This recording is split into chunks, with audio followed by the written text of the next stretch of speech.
para confiar cuando nos acercamos en oración al Señor es el hecho de que tenemos que asegurarnos de ser gente que permanece en Cristo y que las palabras de Cristo están en nosotros o permanecen en nosotros. Eso lo referí, mi estimado hermano, porque Juan mismo en su Evangelio, capítulo 15, vaya allá por favor, abra su Biblia, ubíquese, San Juan capítulo 15, versículo 7.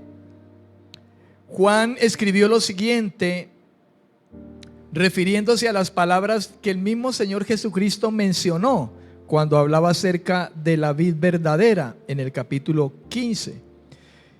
Y él decía, Jesús decía, y así lo escribió Juan: si permanecéis en mí y mis palabras permanecen en vosotros, pedid todo lo que queréis y os será hecho. De modo, hermano, que algo importante al hecho de acercarnos a el Señor en oración requiere, hermano, el hecho de que usted y yo seamos gente que verdaderamente permanecemos en Cristo y en las palabras que Él nos habla a través de las Escrituras.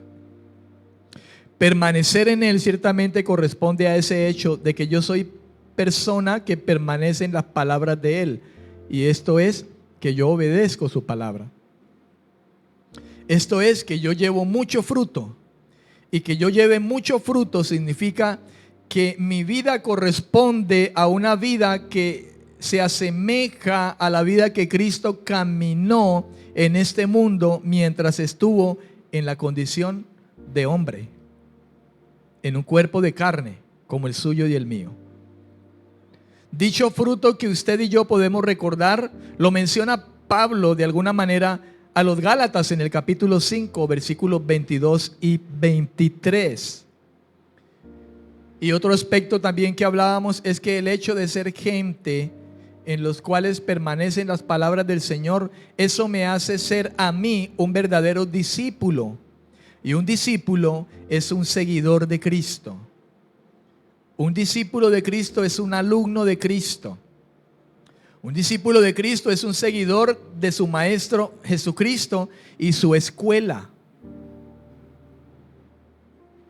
Si usted está escribiendo, puede anotar allí, hermano, Efesios 4 del 20 al 21 y lo puede considerar en otra ocasión, hermano, para revisarlo, para mirarlo, lo que dice las Escrituras conforme a este punto que le estoy mencionando.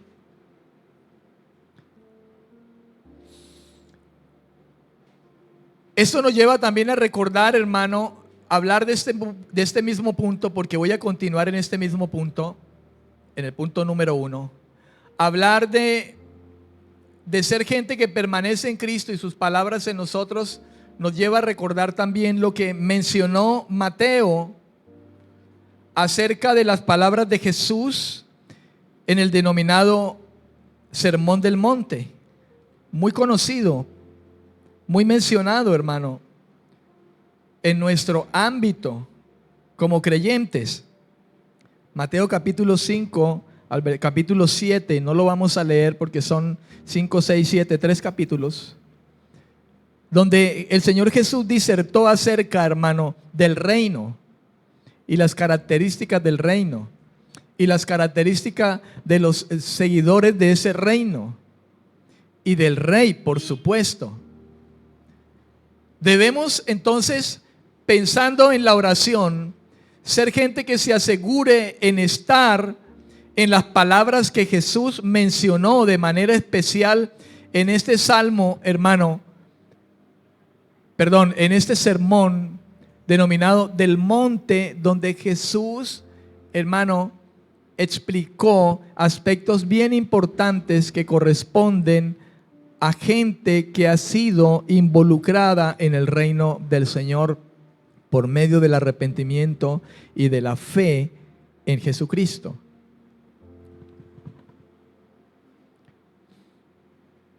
Este Sermón del Monte, de hecho, hermano, corresponde a una autoridad delegada por Cristo a discípulos dispuestos a aceptar la renovación de su alma y su conducta, así como al renacer por medio del perdón divino. Yo voy a rogarle a usted que por favor esté aquí y atento. Una de las fallas que tuvo el pueblo de Israel en toda su historia es que no escuchó la voz del Señor atentamente. ¿Sabe? Por allá en Deuteronomio capítulo 28 existe la exhortación de parte del Señor a través de Moisés a un pueblo que no escuchó las palabras del Señor. Y el Señor les dijo en esa ocasión: sucederá que si oyeres atentamente las palabras del Señor, las bendiciones te van a seguir.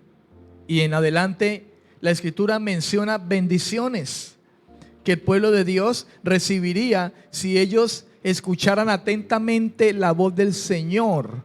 Esto es, que no pasaran, hermano, por alto lo que el Señor hablaba. La Biblia habla de nuestra relación con nuestro Dios como la de un padre hacia un hijo y de un hijo hacia un padre. Lo que se espera de un hijo natural y un padre natural es que cuando el padre le hable, el hijo atienda las palabras del padre. Y que atienda las palabras del padre se manifiestan en el hecho de que el hijo hace lo que el padre le ha dicho. Toma en cuenta para hacer y llevar a cabo las palabras del padre. Esa misma relación está dispuesta para usted y para mí con el Dios que nos ha salvado. Dios dice para nosotros que es un padre, nosotros sus hijos.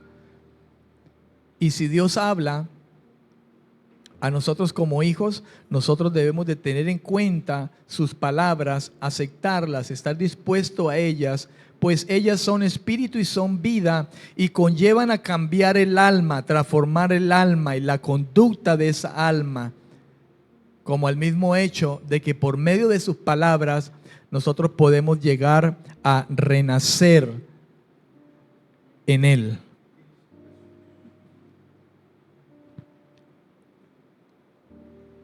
Es así como entonces, si nosotros revisáramos o recordáramos a Mateo capítulo 5, hermano, pudiéramos recordar, hermano, los requerimientos que hace el hecho de ser gente de reino. Y es que ya no podemos ser más gente que vive en oscuridad y manifiesta oscuridad en su vida, sino que debemos de ser luz. Debemos ser gente que somos sal para traer, hermano, el bien a un mundo que está dañándose. La sal preserva. Como sal, hermano, nosotros que tenemos el mensaje que da vida y preserva para vida, nosotros debemos de ser sal para preservar, para ser parte de quienes llevan, hermano, la preservación de la vida para muchos a través del Evangelio.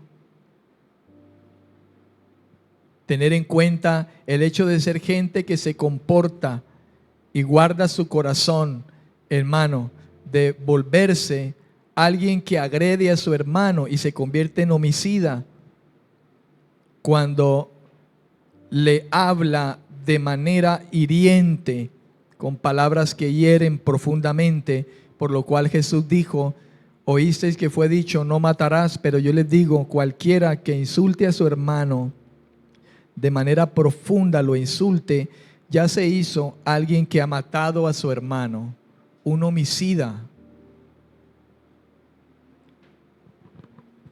También habló el Señor acerca del adulterio. Oísteis que fue dicho, no adulterarás, pero yo les digo, si miran a una mujer y la codician, si miran a un hombre y lo codician, y lo miran lujuriosamente, ya adulteraron en su corazón.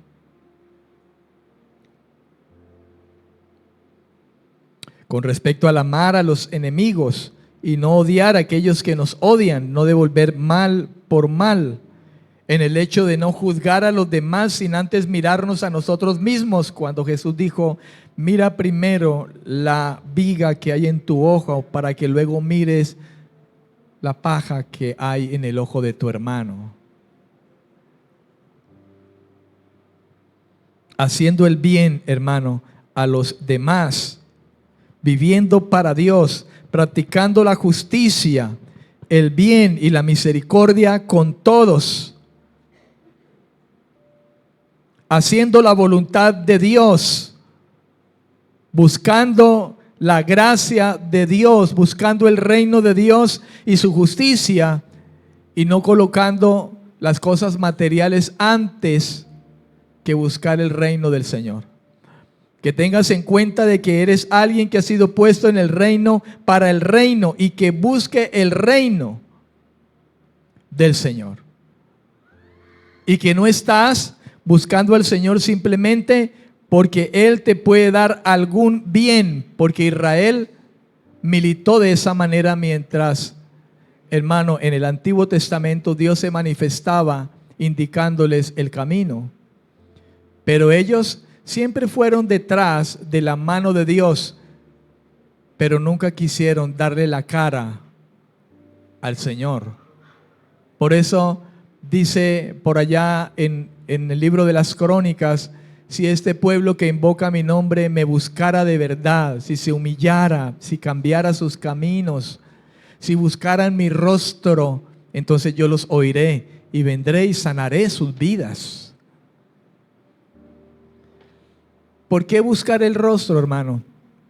Porque muchos suelen buscar no el rostro de Dios para confrontarse con el pecado. Así como Adán y Eva, cuando pecaron, no quisieron más hablar con el Señor de la manera como se conducían. Ellos se escondieron, no quisieron darle la cara al Señor. No quizá porque lo vieran literalmente cara a cara, porque la Biblia dice que no podemos hacerlo. Aún ni los serafines, dice la Escritura, que tienen 6 alas, ellos con 2 de sus alas se cubren sus ojos delante de la gloria de la presencia de Dios.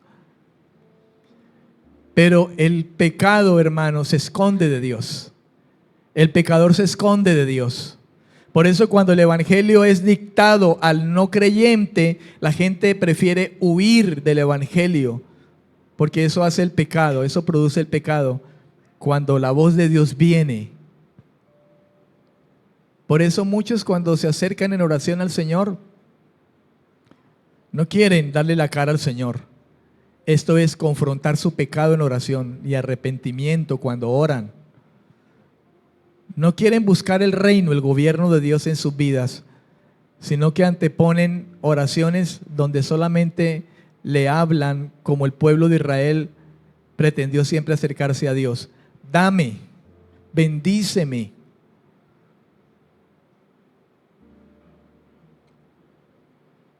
Y es un error acercarse al Señor con esos pensamientos e intenciones. Más cuando Jesús dijo: Dios sabe todo lo que ustedes necesitan. Comer, beber, vestirse. Dios lo sabe antes de que se lo pidan. Y no está mal pedirle a Dios cosas. Pero Jesús dijo: antes de que ustedes pidan, ya Dios sabe el problema que tienes. Ya sabe que necesitas comer, vestirte. Él ya lo sabe. No te preocupes tanto por eso cuando vengas a orar. Mejor ven a buscar la voluntad de Dios. Ven a buscar el reino de Dios más en tu vida. Lo demás Dios lo va a añadir. Ese requerimiento, eso presente en la mente y el corazón del creyente, hermano, le llevará al hecho de ir a la presencia de Dios conforme a la voluntad del Señor.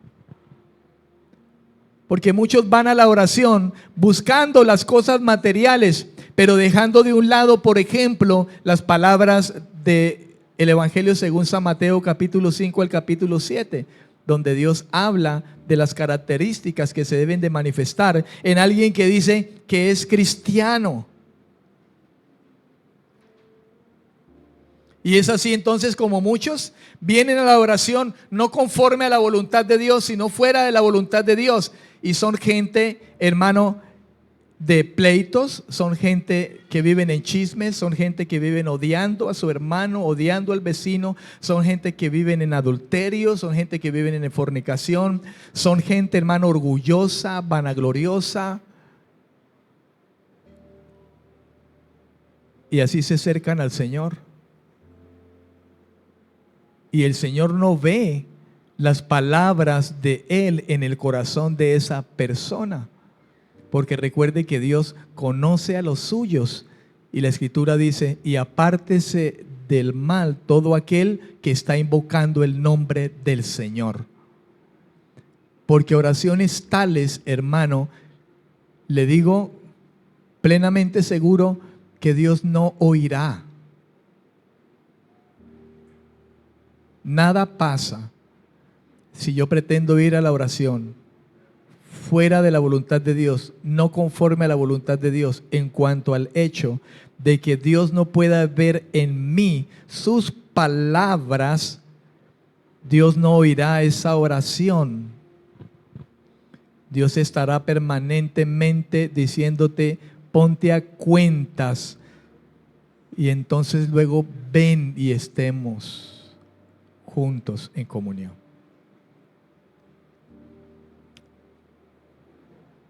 No es orar por orar, hermano.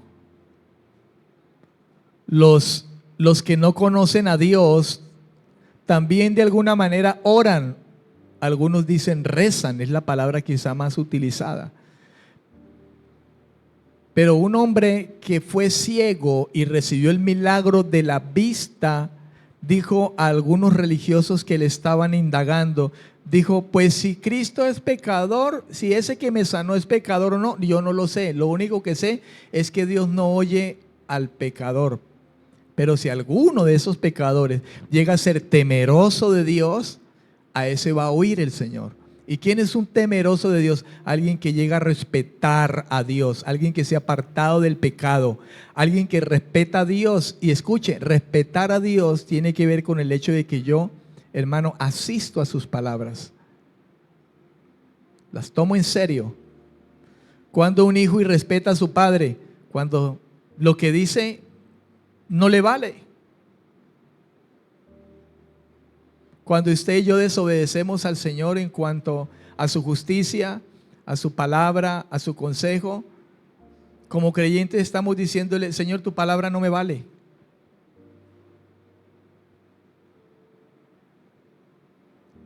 No puede esperar el tal que si va a la oración se encontrará con una buena concesión en cuanto a la oración, con un favor, con un permiso.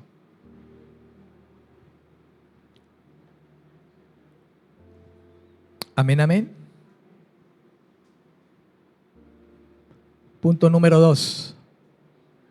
Punto número 2. Hablando acerca de lo que explícitamente Juan pudiera estar hablando como condición fundamental para confiar cuando nos acercamos en oración al Señor. Punto número 2 dice, si oramos en nombre de Jesús. El punto número 2, si oramos en nombre de Jesús. Si nos colocamos en contexto, hablando de el versículo inicial que leímos, primera de Juan capítulo 5, versículo 14 y 15, si nos colocamos en contexto, esto es, ¿qué hay alrededor? ¿Qué viene hablando Juan? ¿De qué viene hablando Juan cuando dictó estos dos versículos, versículo 14 y 15? ¿Qué estaba hablando Juan? ¿A qué se estaba refiriendo Juan? Pues Juan estaba, hermano, animando y estaba fortaleciendo a aquellos creyentes que quizá de alguna manera estaban empezando a dudar de si verdaderamente poseían vida eterna. Y entonces le estaba recordando, por ejemplo, diciendo, y estamos en el verdadero, en Jesucristo su Hijo. O con respecto de del mismo pecado. Cuando si alguno ha pecado, tenemos abogado para con el Padre, Jesucristo el justo. De alguna manera, Juan está alertando, animando y levantando a los creyentes porque se habían levantado falsos profetas en contra del conocimiento de Dios, quizá a una reunión de creyentes o a una iglesia joven, que yo diría de alguna manera, siendo la iglesia primitiva, muchos eran relativamente jóvenes en el caminar del Señor, comenzando a caminar en el Señor, a adquirir esa confianza. Y el diablo obviamente no se iba a estar quieto, el diablo iba a estar levantándose, usando a sus propios ministros disfrazados como ministros del evangelio, porque la Biblia dice, Pablo habla de que Satanás se disfraza como ángel de luz y sus ministros también, con el propósito de dañar, de desviar, de desanimar. Pero Juan, hermano, se muestra en las manos de Dios como alguien que está fortaleciendo a aquellos que han empezado de alguna manera a dudar de si verdaderamente tenían o poseían la verdadera vida eterna. Así es como de esta manera, y a diferencia del evangelio que escribió Juan, esta carta, primera carta de Juan, hermano, no se ha escrito para llevar a los incrédulos a la fe. No, sino para reafirmar a los creyentes en su fe en Jesucristo y asegurarles de que ellos poseen vida eterna. ¿Está seguro usted aquí esta mañana de la vida eterna? ¿Está usted seguro de poseerla? ¿De tenerla? Le hago esta pregunta porque hay muchas personas en las iglesias a las cuales se le puede hacer esta pregunta sencilla como decirle: levante la mano los que son salvos. Y le aseguro que hay muchos que medio hacen así porque no saben si son salvos o no. Hay un dicho por ahí que dice: el que nada debe, nada teme, ¿no?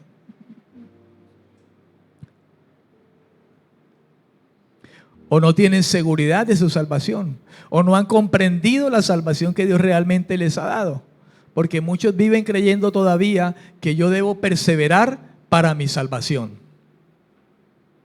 Y la Biblia habla de los que perseveran para salvación, pero no es la manera del hecho de que yo me salvo por mis propios medios y entonces yo tengo que ser bueno y hacer buenas obras y portarme bien para ganarme la salvación. No, está diciendo es que ya ahora que soy salvo, yo debo perseverar en vivir como alguien que es salvo y al cual Dios le ha dado la vida eterna y le ha puesto el Espíritu de Él para que vivamos una vida santa, porque Él es santo. Y dijo a través de Pedro: ustedes son santos porque yo soy santo, y ustedes serán santos en toda su manera de vivir. ¿Cuántos dicen amén? De modo que eso, relacionado a la oración, hermano, es sumamente importante. No podemos acercarnos en oración al Señor de cualquier manera, sino como gente que busca y persigue la vida santa.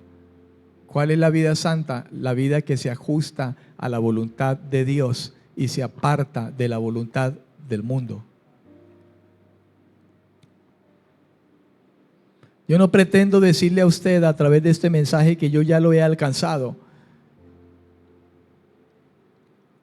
porque de igual manera como usted, lucho aún con mis propias pasiones.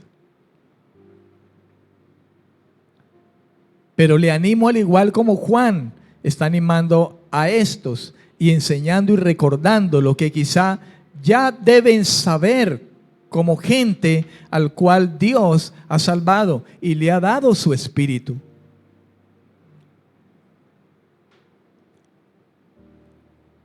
Y si alguno no tiene el Espíritu de Dios, dice, no es de Él. Así lo dice la Escritura. Si alguno no tiene el Espíritu Santo, no es de Cristo. Y si no es de Cristo, no es para salvación. De modo que qué bueno es el hecho de que nosotros nos examinemos continuamente en cuanto a nuestra manera de vivir. Y si alguien tiene que examinarse con respecto al hecho de si es salvo o no, lo debe de hacer. ¿Por qué? Porque aún solemos encontrar en congregaciones a gente que no sabe si es salva realmente o no.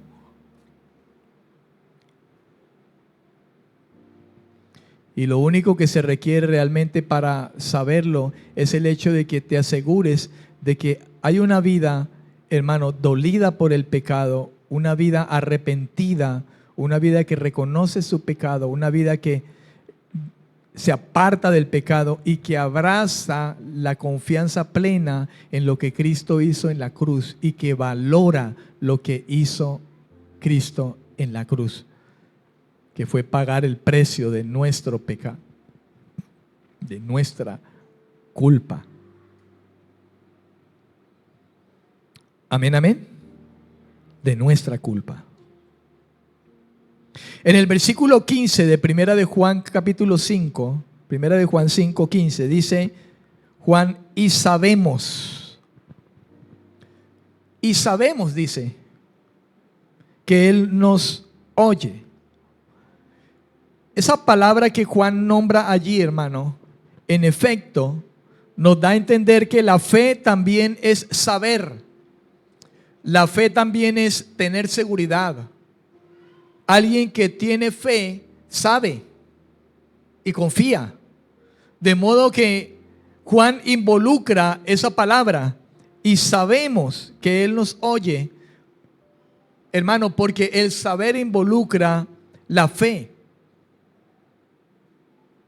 El tener seguridad involucra la fe. Ese saber en fe sostiene al creyente en la vida que vive en este mundo. El saber en fe, el tener la seguridad en fe, en saber lo que Dios le ha concedido, es lo que hace que alguien que se dice ser cristiano se sostenga firme en medio de un mundo que está lleno de provocaciones, que está lleno de seducciones.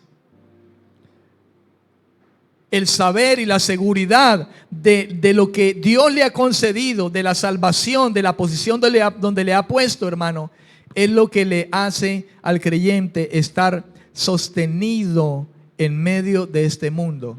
Es lo que le hace estar firme cuando viene a la oración, cuando se conecta con el Señor. Le hace estar firme y seguro cuando viene delante de su presencia. Porque la Biblia dice: acércate en plena certidumbre de fe y encontrarás el oportuno socorro, el pronto auxilio ante la presencia del Señor, ante el trono de la gracia de Dios. Acercaos pues confiadamente en plena certidumbre de fe para encontrar el oportuno socorro y el pronto auxilio en medio de la dificultad. Porque Dios oye a los que le temen.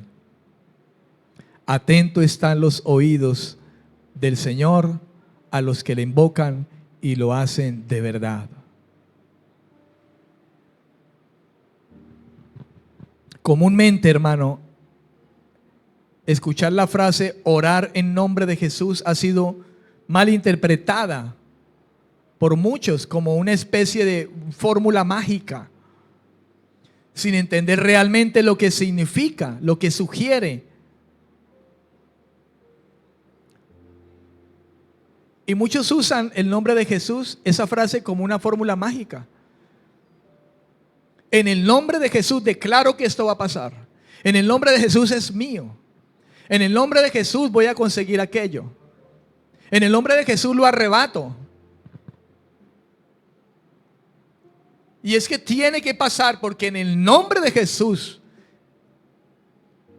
y se pone inclusive énfasis en la frase, y se habla fuerte, ¿sabe? Dice: en el nombre de Jesús, en el nombre de Jesús. Y hay gente que ya se le brota la vena aquí, hermano. y piensan que por el gritarlo, decirlo con el... No, hermano, usted le puede explotar la aorta, hermano, pero si usted verdaderamente no está orando conforme a la voluntad de Dios, si usted no se está presentando conforme a la voluntad de Dios, no va a pasar nada, hermano. ¿Cuántos dicen amén? Le va a pasar lo de aquellos tales hijos de Seba que fueron a echar un demonio de una persona que estaba endemoniada. Los conjuro por el nombre de Jesús que Pablo predica. Y los demonios le dijeron, ¿y ustedes quiénes son? ¿Cuál Jesús? Y ellos fueron en el nombre de Jesús. Del que habla Pablo, os conjuro por el nombre de Jesús. Si fuera una fórmula mágica hubieran salido corriendo los demonios de ese hombre. Pero los demonios se burlaron. ¿Y ustedes quiénes son? Conozco a Jesús y sé quién es Pablo. Pero ustedes quiénes son. Hermano, orar en el nombre de Jesús está lejos de ser una fórmula mágica. Si ese sentido tiene sus oraciones, ya no lo haga más. No lo hagamos más. Digámosle al Señor que nos dé entendimiento, pleno entendimiento de lo que decimos y hablamos.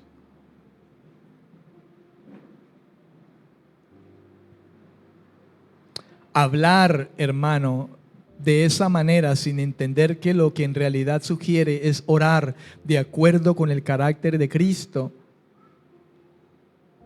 eso es distinto. Decir en el nombre de Jesús, presentarnos al Padre diciendo en el nombre de Jesús, es decirle al Señor que yo vivo de acuerdo al carácter de Cristo.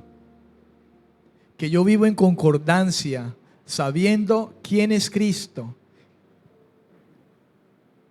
y que Él está en mi vida.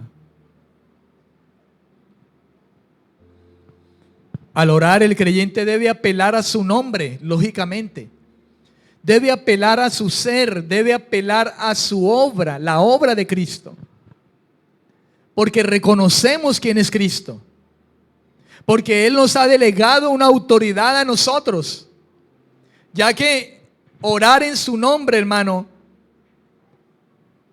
consiste, hermano, en tener en cuenta esas dos expresiones de quién es Él, su ser y la obra que Él ha hecho. De que yo reconozco quién es Cristo y cuál es la obra que Cristo ha hecho por mí. Cuando tengo presente eso, entonces, hermano, la autoridad de Dios está en mí, la gracia de Dios está en mí. El orar en su nombre también apela al hecho de llevar fruto. ¿Lleva fruto? Hermano, esa es la pregunta. ¿Usted lleva fruto en su vida? Recuerde que una de las cosas que hace el Padre, hermano, es podar la vid, los pámpanos, para que lleven mucho más fruto. Debemos dejarnos podar por el Padre. Podar es que el Señor quite todo aquello, hermano, que no es concordante con el reino de Dios. Y nos podamos hallar de alguna manera identificados como gente de reino, donde Cristo reina en su corazón. Amén.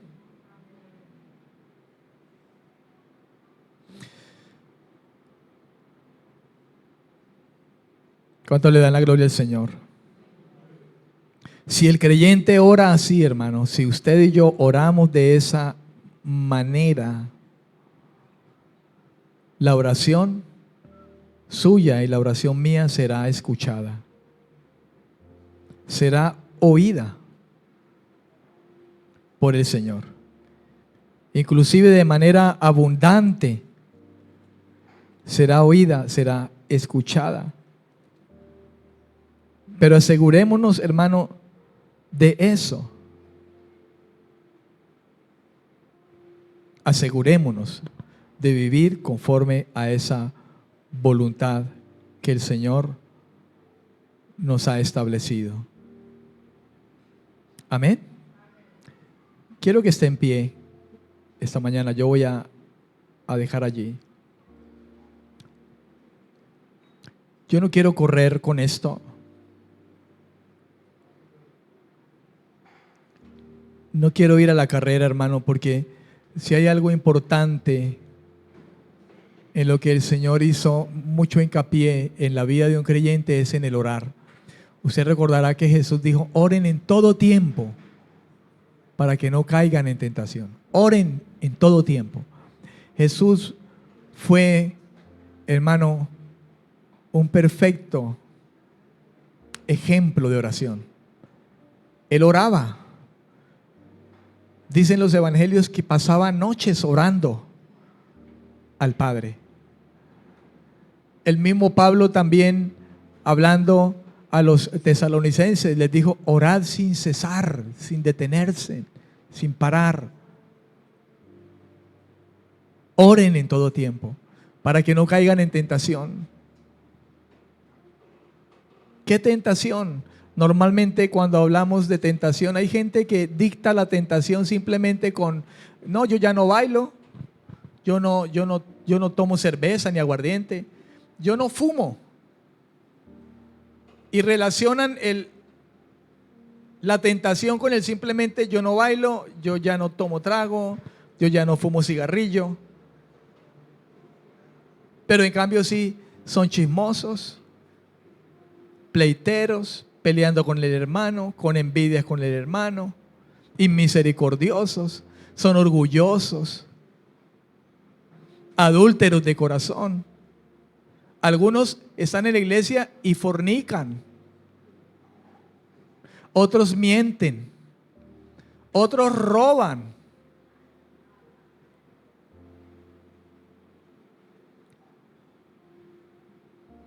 Son deshonradores de los padres. Estoy hablando de cristianos. Deshonran a sus padres, no los obedecen. Es más, aquí pueden haber muchachos que están, pero no están porque quieren, sino porque el papá y la mamá los tienen que traer de la oreja. O los amenaza que les va a quitar el celular.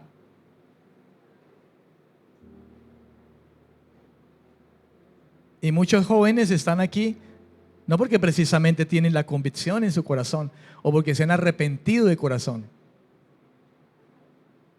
Por eso a los jóvenes que están escuchando esta mañana aquí, examinen su corazón. ¿Por qué estás aquí? ¿Por qué estás aquí? Buena la pregunta, ¿verdad? Yo traje a mis hijos desde pequeñitos. Inclusive Andrés venía a la iglesia en el vientre de mi esposa y venía a culto. Ahí sí ni modo, ¿no? Tenía que venirse como fuera porque...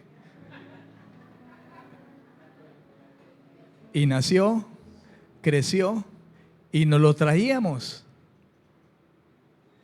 Y aun cuando los traíamos a ellos pequeños, tuvieron que tomar la determinación un día de si eran o no eran. Ahí están Juan y Andrés. Ellos no se van a salvar porque son los hijos del pastor Alfredo. Escasamente me salvo yo para ir a salvarlos a ellos.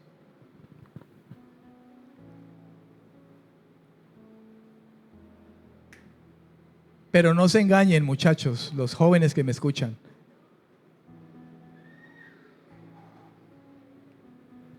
No van a entrar al cielo porque su papá y su mamá oran, porque son cristianos. Allá no entramos por recomendación de nadie. Usted joven se puede morir hoy o mañana. No crea que porque tiene 13 añitos, tiene 15, tiene 16 o ya tiene 18 y está vigoroso. Usted se puede morir mañana.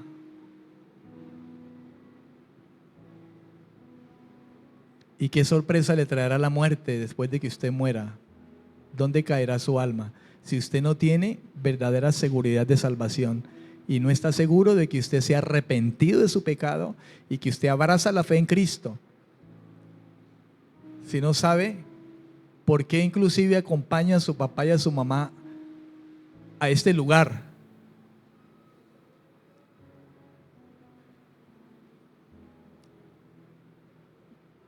No nos engañemos, porque a veces pensamos que juventud significa vida plena y que los que se mueren son los viejos. Hay quienes están saliendo del vientre de su madre y ya le tienen listo el cajón para sepultarlo. Medita en eso, porque yo no te vengo a predicar religión, ni tradición, ni fanatismo. Yo soy un predicador de la gracia de Dios por medio del Evangelio en la realidad que debemos asumir todos. Un día nos vamos a morir y después de esto el juicio. ¿Delante de cuál juicio prefieres estar? ¿El juicio para condenación eterna o el juicio ante Cristo para que al menos nos dé alguna corona?